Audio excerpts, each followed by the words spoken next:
Welcome to the debate. Usually when we think about a toxic environment, we picture something really immediate and visible, like a massive chemical spill. You see the bright green sludge, the sirens wail, people evacuate. The danger is just undeniable. Right. It's a visible threat. It demands an immediate, tangible response because the mechanism of harm is just right there in front of you. Exactly. But there is another kind of poisoning. Think of a slow carbon monoxide leak. It is colorless, it is odorless, and by the time you realize you are breathing it in, well, you've already lost the cognitive capacity to fight back. You just slowly, quietly slip under. That is a terrifyingly apt comparison. It is. And today we are looking at a film that captures that exact psychological carbon monoxide leak. We're talking about the 2026 Oscar-winning documentary feature, Mr. Nobody Against Putin, directed by David Borenstein and Pavle Talinkin. Right. Shot secretly inside a Russian primary school in the heavily polluted industrial town of Karabash, the film documents the creeping, almost invisible militarization of youth following the 2022 invasion of Ukraine. Today, I will be defending this film as a courageous, groundbreaking work of resistance that exposes a completely closed system. And I am acting as the strict skeptic today. Because while I acknowledge the visceral impact of the footage, holding a 100% on Rotten Tomatoes does not absolve a piece of media of its cinematic and moral sins. We are talking about secretly recording underage students without parental consent and then filtering that reality through heavy-handed Hollywood editing to absolve the broader Russian society of its complicity. Well, let's start with what actually makes up the core of this film, because the sheer mechanics of how Pavle Talinkin captured this footage are just unprecedented. As a listener, you might hear clandestine documentary and picture someone, I don't know, sneaking around with a hidden button camera like a spy movie. Right, like James Bond or something. Exactly. But the reality is far more bureaucratic. Talinkin was the school's official videographer. Following the state's new federal education policy, schools were literally mandated to record patriotic displays and upload them to a government portal to prove their compliance. It's a self-surveillance system, essentially. Precisely. So Talinkin used the state's own mandate as a Trojan horse. He would set up his tripod, hit record for the official smiling, flag-waving take, and then he just wouldn't hit stop. Wow. Yeah, he left the camera running to capture the exhaustion, the coercion, the moments the teachers would scream at the kids to look more patriotic. And what he captures is terrifying. He shows us the mechanics of the Yunarmiya, the young Army Cadet national movement. And we should clarify for the audience, this isn't like the Boy Scouts. Not at all. We are talking about elementary school children put in military fatigues, taught to assemble Kalashnikov assault rifles in the gymnasium, and fed a state-written denazification curriculum that explicitly frames the invasion of Ukraine as a direct continuation of World War II. You are watching, in high definition, the state systematically dismantle these children's innocence to build future soldiers. Look, I don't deny the chilling nature of that raw footage. It is harrowing, but we have to separate Talinkin's raw, unedited reality from the final product that was assembled by David Borenstein in a comfortable editing suite in Copenhagen. Okay, but Hear me out. When you look closely at the cinematic construction of Mr. Nobody Against Putin, you start to see the seams. Critics, particularly those at the AV Club, have meticulously pointed out how manipulated the timeline is. Borenstein didn't just stitch together observational footage, he manufactured a thriller. how so? I mean, every documentary has to be edited down from hundreds of hours of footage. That's just filmmaking. Yes, but there's a huge difference between condensing time and fabricating a narrative, arc. There are moments in the film where Talinkin is shown alone in his office, sighing heavily, glancing nervously at the door, seemingly reacting to police sirens outside. But documentary analysts have noted these reactions feel unnaturally staged for the camera. Staged? Yes, staged. The pacing is designed to mimic a Hollywood suspense film, and there are dropped narrative threads, Students we follow for 10 minutes who simply vanish from the story because they didn't fit the climax Borenstein was building toward. The acclaim the film received at Sundance and the Oscars feels largely reactive to the political moment, rewarding the idea of the film rather than its pure documentarian integrity. Wait, I have to push back on the idea that pacing it like a thriller somehow negates its truth. The police surveillance on Talinkin's home was completely real. The threat of a 15-year prison sentence was real. I'm not denying the risk. But think of the editing process not as a fabrication, but as a distillation. If you have 300 hours of mundane bureaucratic evil, you have to distill it so the architecture of that indoctrination is legible to a global audience. The editing simply makes the invisible carbon monoxide visible. But Borenstein isn't just manipulating the timeline to make a thriller. He is manipulating the subjects themselves. And that brings us to the absolute red line this film crosses. When Borenstein and Talinkin curated that footage for global consumption, they broadcast the faces of underage children in deeply vulnerable, manipulated states to millions of people. Right. And they did it entirely without the consent of their parents. Well, the state didn't ask for those kids' consent when it handed them assault rifles. Are you seriously suggesting that because the state violated their rights, the filmmakers are entitled to do the same? No, but We have strict ethical guidelines regarding informed consent in documentary filmmaking for a reason. You cannot fight state manipulation by exploiting the subjects yourself. When the film premiered and won these massive international awards, the parents in Karabash were completely blindsided. I know the reports you're referring to. Right, according to reports from the Russian agency Regnum, these parents were outraged. They have actively discussed pursuing legal action against the Academy for the commercial use of their children's images. Just imagine being a parent in a closed society trying to keep your head down, and suddenly your 9-year-old's face is on screens in Los Angeles and London being used as the poster child for Russian fascism. That is incredibly dangerous for those families. I hear that, I really do. But as a listener, I think it's so easy to project the ethics of a free society onto a totalitarian reality. You are essentially asking for peacetime protocols in the middle of a bureaucratic war zone. Ethics don't just vanish because the environment is hard. No, but they have to adapt. Talinkin was operating inside a system where truth itself is criminalized. If you demand that he secures signed release forms from parents who are actively being monitored by the FSB, you are essentially saying that clandestine journalism inside an authoritarian state is impossible. I'm not saying it's impossible, I'm saying... Let me offer a different way to look at it. Talinkin wasn't violating these kids' privacy. He was stealing the blueprints of a prison while it was being built around them. If you are sneaking out the schematics to show the world how the trap works, you do not stop to ask the warden for permission. But the children aren't the blueprints. They are human beings who have to live with the consequences of being globally recognized in an anti-Putin documentary.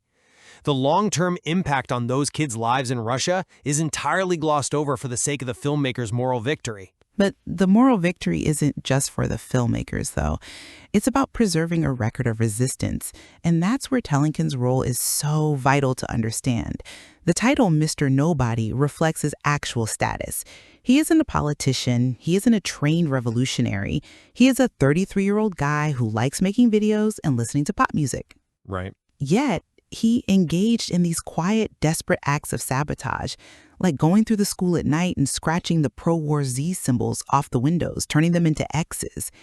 It beautifully illustrates that resistance doesn't require a megaphone. And that is exactly the narrative Western audiences love to consume. It is the canonical trope of the good Russian or the little man. And I argue it is deeply problematic. Why? Why is it problematic to highlight a good person trapped in a bad system? Because of what it implies about everyone else. Ukrainian researchers like Myroslava Chayun from the Kyiv Independent have been highly critical of this exact framing. When you frame the Russian public as merely naive, passive nobodies who are just victims of state villainy, you totally strip them of their agency. I don't think it strips them of agency. It suggests that Putin and a handful of elites are the only ones responsible for the war and the indoctrination, while the small people are just helpless bystanders. This framing implicitly justifies the passivity and complicity of the broader Russian society. It absolves the teachers who willingly graded those denazification tests. It absolves the parents who literally sewed the Yunarmiya patches under their kids' uniforms. It tells the Western audience a comfortable fairy tale. You know, the people are innocent, it's just the regime. I think that critique demands an impossible standard. As listeners sitting safely in Western democracies or anywhere outside of Russia's borders, it is incredibly privileged to demand loud, martyrdom-level heroism from everyday citizens. I'm not asking for martyrs. But we know what happens to the people who speak out loudly. Their lives are destroyed. Talinkin faced up to 20 years in a penal colony under the new treason laws. One intercepted file transfer, one wrong word to a colleague, and he never sees his family again. Demanding that everybody become a martyr or else be labeled complicit, it lacks profound empathy for the sheer terror of living under that regime. Look, I am not demanding martyrdom. I am demanding documentary honesty. And that same tendency to rely on convenient, comfortable stereotypes extends directly to how the filmmakers portray the town of Karabash itself. Borenstein uses the town as this incredibly heavy-handed, almost apocalyptic metaphor. But the metaphor is real. Karabash is literally one of the most polluted places on Earth, recognized by UNESCO for its ecological disaster.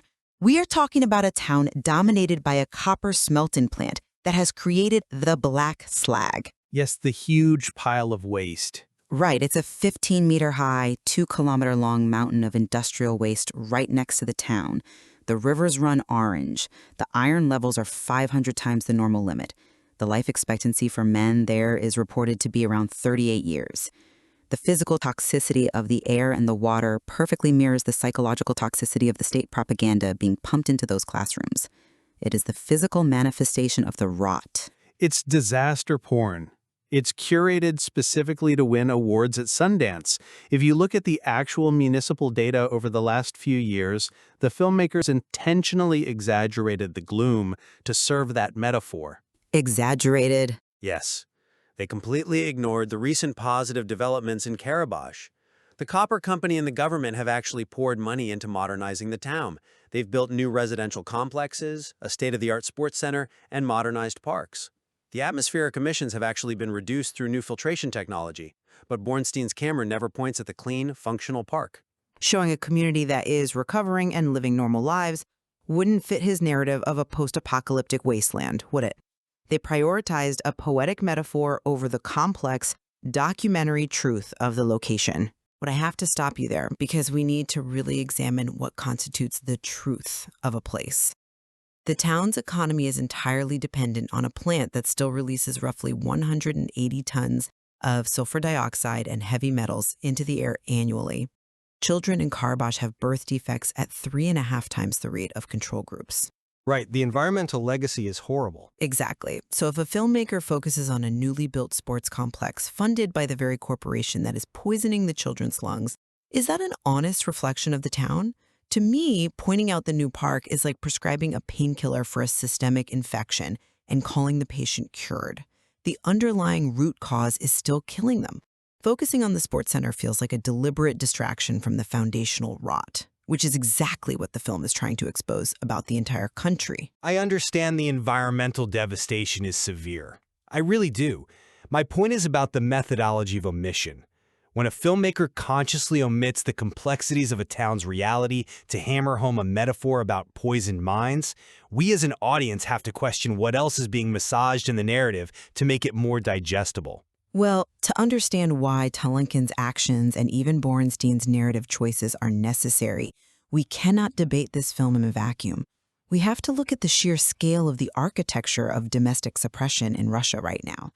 The legal reality post-February 2022 is staggering. Oh, it is undeniably a total transition to wartime censorship. The legal framework they've built is terrifying. Exactly. Just 8 days after the invasion, the state introduced Articles 207.3 and 280.3 to the Criminal Code. Let's break down the mechanics of what that actually means for a normal citizen. Article 207.3 criminalizes the spread of fake news about the military, and 280.3 criminalizes discrediting the armed forces. And discrediting can mean almost anything. Anything. We are talking about penalties of up to 15 years in a penal colony simply for calling the war a war instead of a special military operation. By late 2025, human rights organizations like OVD Info tracked over 10,800 criminal cases under these articles alone. Right. And it's so important for listeners to understand the bureaucratic dragnet of how these laws are applied. It's not just for standing in a public square with a protest sign. The state systematically escalates punishments through administrative protocols. If you like an anti-war post on social media, you get an administrative fine. If you do it a second time, it escalates to a criminal case. They have introduced property confiscation for political speech. Over 550,000 administrative protocols have been filed. It is designed to crush dissent at the absolute molecular level. And it goes even further than actions. The state has begun criminalizing omissions, failing to stand for the anthem, failing to participate in a patriotic rally. If your child draws an anti-war picture in art class, the school doesn't just give them a failing grade. They call the FSB, and the parents are investigated for failing to raise a patriot. Wow. So when you ask why the parents in the film didn't pull their kids out, or why they seem complicit, that is the mechanism. If they resist, they lose their children. Which creates an environment of total, inescapable paralysis. Total paralysis. And look at what happens to the leaders who try to break that paralysis, the people who refuse to be nobodies. Alexei Navalny is dead in an Arctic prison. Ilya Yashin was imprisoned and eventually exiled.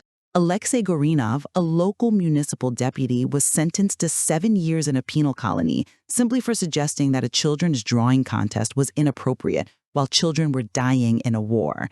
He contracted tuberculosis in prison. It's devastating. It is.